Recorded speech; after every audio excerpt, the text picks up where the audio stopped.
रख रख त्या रानातून थोडं पुढं जाऊ गड्या, पाऊल थकलं नाही गड्या, पाऊल थकलं नाही.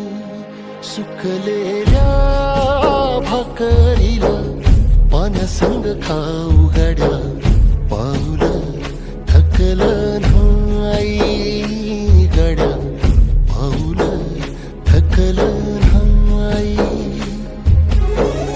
झालो बरबाद जरी बसला घाव उरी, कलेची आग सार जाळून विजाईना. अडला घास असा काळा वनवास असा, पण ह्यो ध्यास अजून बी माग राहीना. फिरला त्यो